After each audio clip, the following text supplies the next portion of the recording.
Sound? Sound. Okay, you gotta be the chameleon. Nah. What? Okay. Okay, yeah. This is so obvious. This is incredibly obvious. I think Ty's the chameleon. What's a spoopy? It's another way of saying spooky. This is a Halloween. This is literally everything on this board. Single thing. Everything is maybe Except for candy. in costume, I guess. Okay, Nah, Ghost is not spoopy. Yeah, it is. Okay. How is Ghost not spoopy? What does this even say? Costume. These costumes are not spoopy. You're telling me skeletons are not spoopy. Witch? Fake. Scarecrow? That's not spoopy. All right, Ty. I think we can all agree. Ty. Ty's Ty's the chameleon. Ty's Keep your excuses are card over it. spoopy. That's Really? the only scary thing. Really? Ty's excuses. Yeah, dude, What real does mature. sound have anything to do with this? Echolocation. Next. Everything uses sound. Yeah, Echolocation. but But it's specifically, specific. Ooh, ah. Hey, Mom, take me to the store. Coming up on UCF Nightly News. Want to know how some high-ranking UCF officials misused over $38 million? Found out what they testified to the Florida House in regards to the E&G funds. Plus, some people want to know who Thad Seymour Jr. is. Find out more about UCF's new acting interim president. And see how the Hispanic community is making strides in the film industry. And in sports, find out why Orlando's new hometown team is no longer practicing in Orlando. Nightly News starts now.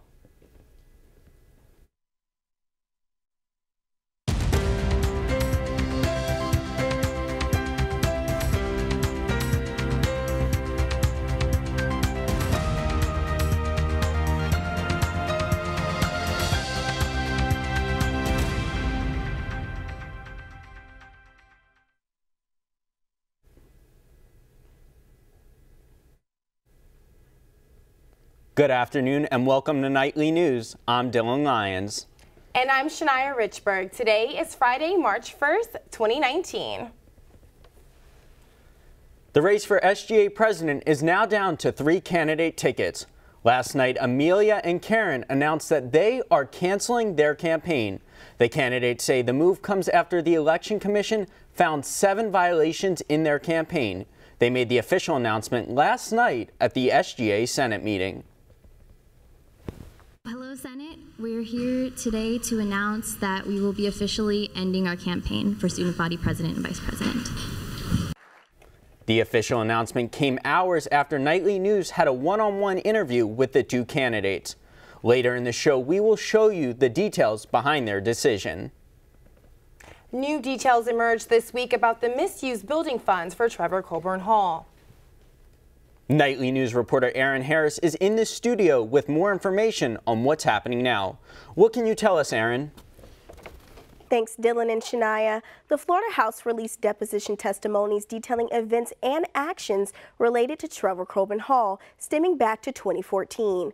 Former Board of Trustees Chairman Marcos Marchena, former CFO Bill Merck, and former President Dale Whitaker testified in front of the Florida House last week. The Public Integrity and Ethics Committee subpoenaed them earlier this month. According to the depositions, lawyers asked the former officials if they were knowledgeable about the proper use of E&G funds at the time they decided to move forward with construction.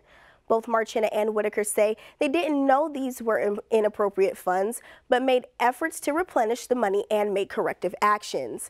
Former President Hitt was also supposed to testify last week. However, emails between Florida House Staff Director Don Rubottom and Hitt showed Hitt isn't cooperating. When asked about transparency regarding the Board of Trustees' handling of money, Marchena says he is upset that Bill Merck wasn't truthful with the board throughout this time, and he thinks it is important to have truthful and honest people in these positions. We reached out to Merck and his lawyer, Charles Green, for a comment on the allegation. They have yet to get back to us. So what's next for UCF? The Board of Trustees announced they will conduct an interim president search at their last meeting. And the Assistant Vice President to the Board of Trustees, Chad Bennett, says they haven't decided what to do following interim CFO Kathy Mitchell's resignation. As more information comes out, we'll be sure to keep you up to date. That's all we have for now. Back to Dylan and Shania at the desk.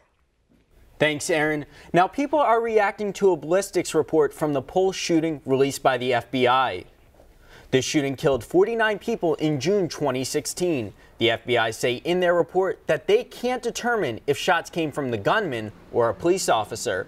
The report contradicts the shoot report released by the state attorney's office 2 weeks ago. The state attorney's report says no shots from Orlando PD or Orange County Sheriff's Office killed any of the victims. One visitor to the Pulse Memorial says that he is happy that the FBI is still ironing out the details in its investigation. I'm glad that they are still seriously handling the event. That's fantastic news. While people are happy that the FBI is taking their time with the investigation, others wish the timeline would accelerate. UCF student Jordan Woodside shares his feeling about the timeliness of the report. I'm a little angry and a little disheartening, to be honest. I don't feel like it should have taken this long. Nightly News will take the next few days to read the ballistic report and keep you updated on this developing story. State Representative Carlos Guillermo Smith filed the first bill of the 2019 Florida legislative session on Thursday. The bill is an attempt to legalize recreational marijuana. Guillermo Smith filed the bill alongside co-sponsor Miami Beach Representative Michael Greco.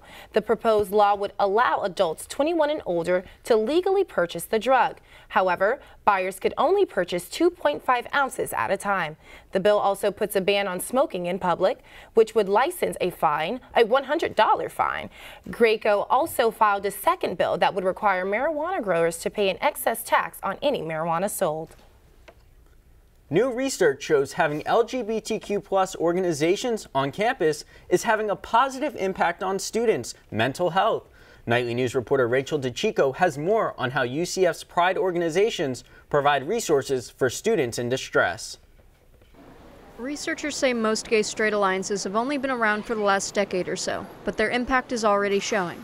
A new study from the University of British Columbia shows that students' suicidal thoughts decrease on campuses that have GSAs and LGBTQ organizations. UCF's own Pride Commons is only 6 years old. Lavender Council, only 4. But students say the organizations help them when they have suicidal urges. I was unmotivated. I felt very isolated and alone, worthless and helpless. I've had a lot of experience with CAPS over the past 3 years. But I mean, overall, I'd say it's really great and an amazing resource. UCF Counseling and Psychological Services says that these resources are especially important for LGBTQ students because they're more susceptible to mental illness.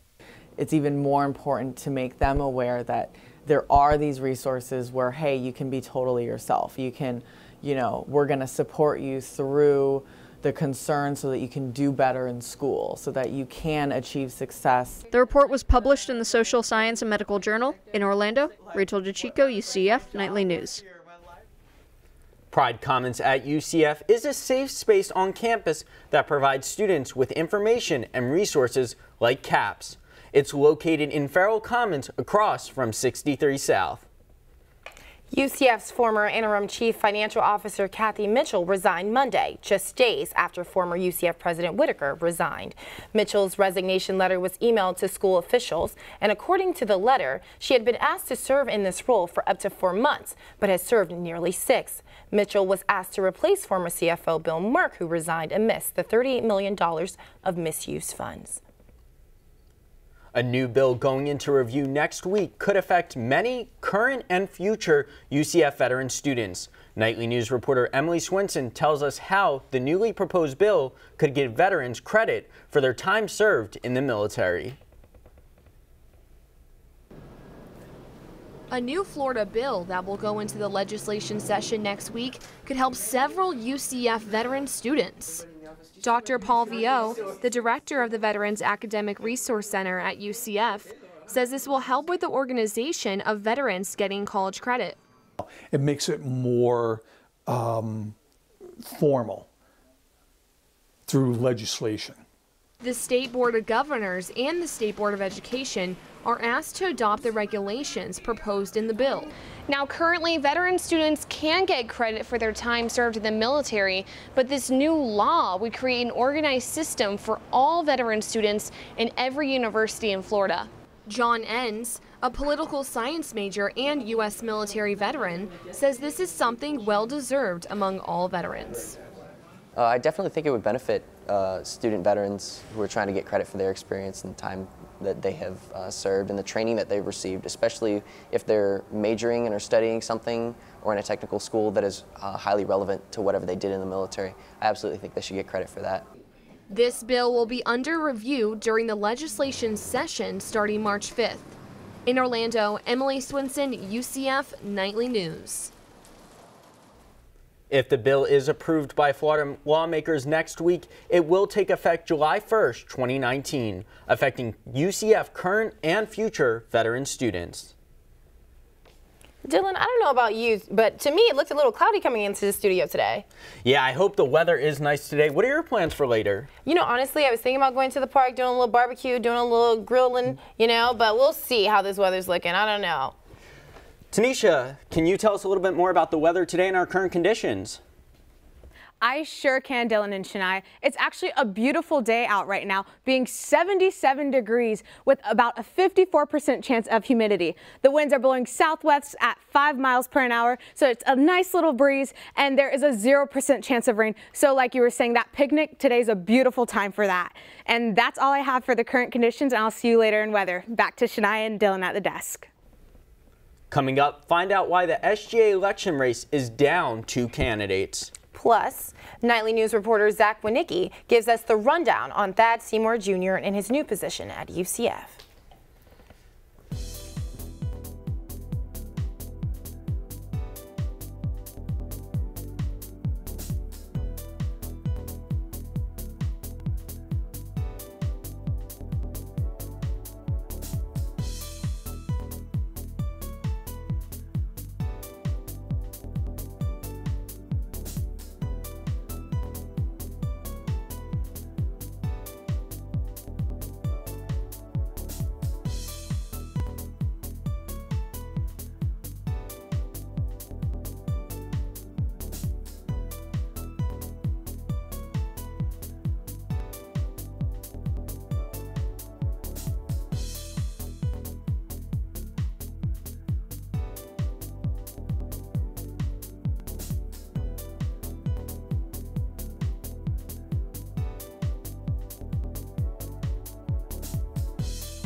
It's been a little over a week since the Board of Trustees accepted Dale Whitaker's resignation. In the meantime, they named Thad Seymour Jr. the short-term interim president. Nightly News reporter Zach Winicki has more. Zach? Thanks, Shania and Dylan. So when the Board of Trustees named Dr. Seymour the short-term interim president, it was because of his experience with what they called transformation projects and for what he's done at UCF. After 30 years in the business world, Seymour came to UCF in 2015 as a senior advisor to the provost. Then in July 2016, he became the vice provost for the downtown campus. His most recent role with the school was vice president of partnerships and chief innovation officer. In his new role, he says his job is to ensure the UCF mission and its work continues unabated. But the board is still looking for someone to take over the job long term. So we spoke with some UCF students about what they're looking for in the next president. Here's what they said. Well, looking back at the last administration, they were really involved with the students. I would remember going to games and seeing them, or seeing the president at every one, and I was actually able to meet with him, and I really loved it how he connected with me. Want students to continue having all these great opportunities here so we can just thrive and keep doing our thing, doing well. As long as that keeps up, I'm good. Well, I hope that they never do what caused the previous president to resign again. From what I understand, the money spent to build Trevor Colburn Hall was supposed to go to student curriculum. From what I've heard from the past, maybe someone more assertive, because based on the whole scandal issue, someone more assertive. Yeah, that's like the main thing I would say. So. The board says they have not discussed when they will start looking for a new president. When the choice is made, however, it will have to be approved by the Florida Board of Governors. Nightly News will have all the coverage when the search begins. That's all I have for now. Back to the desk to Dylan and Shania. Yesterday, I sat down with the final two sets of candidates running for SGA president and vice president. Ashley and Darwin spoke to me about how they plan to create a more inclusive community for students. Take a listen to what they had to say.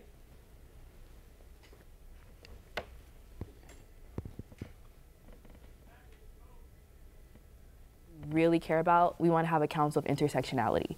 So that's literally having a leader in all these different communities here at UCF and having us all like in one room. Every student understand that when they come to the SGA office, they have a seat at that table. They're part of the conversation.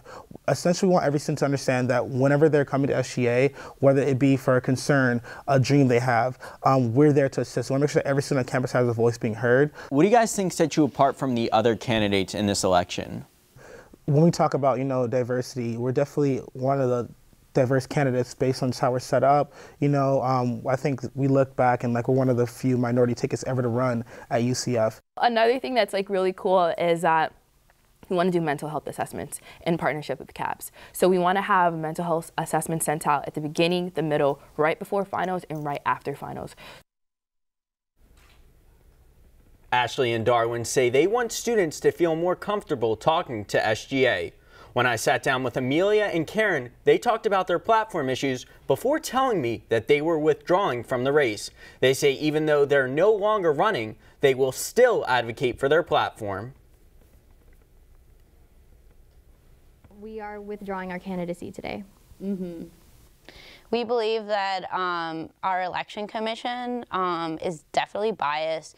At this point, we just don't see it as a fair and winnable election. We don't have the benefit of having thousands of dollars. We don't have the benefit of currently being in SGA and being able to get people from SGA to support us in any way or form, even though we wouldn't even do that. 7 campaign violations have been filed against us throughout the course of our campaign, have silenced us, forced us to shut down our social media. We hope that the rules are changed and that the SGA Senate takes a look at those statutes and is able to update them so that they're actually fair, so that future candidates don't have to put up with what we've put up with the past month. We're still working to find out all of the election violations. We will bring you that information as soon as we have it. Up next, a look into our 5-day forecast. Plus, find out how a new bill could bring more filmmakers to Florida.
The film Aroma made history at the Oscars this year. With its 3 Oscar wins, this is the first time a Mexican film won for Best Foreign Language Film.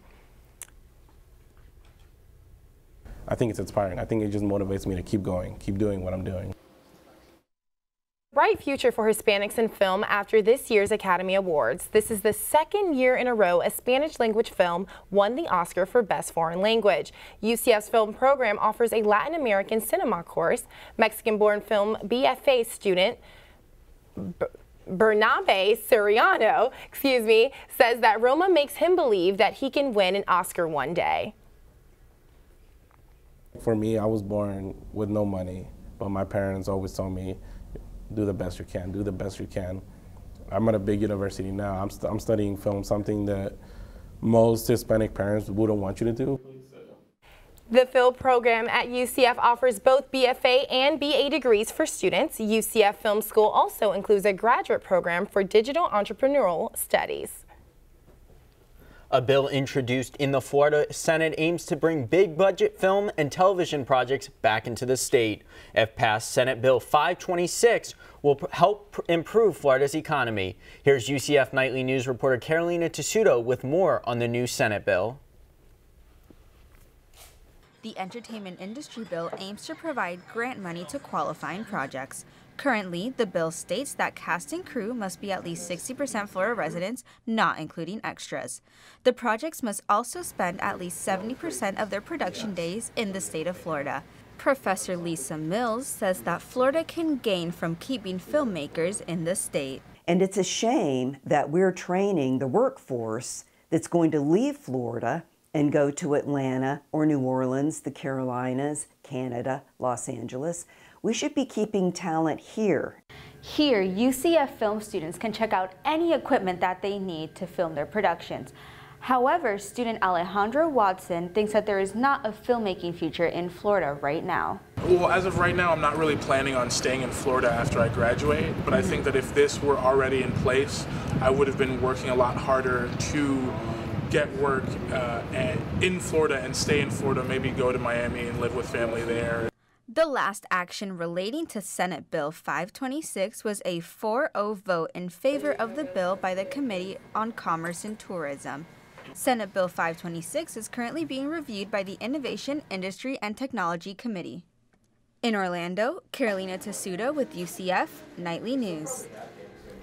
The Committee on Innovation, Industry, and Technology does not have a meeting date scheduled yet. More information on Senate Bill 526 can be found on the Florida Senate website. You know, Shania, it's been a rainy and gloomy days these past few days. I haven't been able to go out for my bike rides. I know, I'm so tired of this rain. Tanisha, please tell me it's going to clear up this weekend. Thanks, Shania and Dylan. So let me just go ahead and jump into the highs for this week. We're looking about highs of 70s throughout the state and a low 80s. For the low, we're looking from mid to low 60s, except in Miami at 73. And let's go ahead and move into our 5-day forecast. For our 5-day forecast, about Saturday, Sunday, and Monday, we're looking around the 60s and 50s. However, Tuesday and Wednesday are going to be a very cold day, so I advise bringing a jacket. There's going to be some slight rain throughout Monday and Tuesday, but other than that, I think we're going to have a great week. Now back to Shania and Dylan at the desk. Thanks, Tanisha. Now on a sports, same team, 2 locations. Why the Apollos are hitting the road for practice. Plus, women's basketball recognizes their spring graduates. Hear what Coach Abe had to say about the soon-to-be alumni.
Good afternoon, Knights fans. I'm Haley Rowland. Let's dive into what's happening with Central Florida sports this week. The undefeated Orlando Apollos spent the past week traveling between Florida and Georgia. The team is now living in Jacksonville and travels just a few miles into Georgia to comply with Florida's employee compensation laws. The Sunshine State's laws don't cover professional athletes, but that's not the case in the state of Georgia. The Alliance of American Football has yet to find insurance companies to cover all 8 teams in the league. The team is required to practice 36 days of the season in Georgia in order to be covered by Georgia's laws. So for now, this Central Florida team will be going back and forth between Orlando, Duval County, and the Peach State. Now into UCF sports, women's basketball is hosting their senior night this weekend. Senior night honors all of the graduating seniors on this year's basketball team. 7 seniors will be recognized, including starters Nyala Schuler and Sydney McDonald. The veterans' experience has helped the Knights charge on to its best start in program history at 22-5. Coach Abe says the seniors and depth will be crucial in the last few games of the season. When you go into conference time, and especially in the conference tournament, and you got to play back-to-back games, you need everybody to, feel good about playing, and so strength is in numbers. The Knights will look to defeat the Tulane Green Wave on February 13th. Tip-off is 2 p.m. For now, that's all I've got for you. Let's go ahead and toss back to Shania and Dylan at the desk. That's all our time for right now. Thanks for joining us. We hope you have a great day.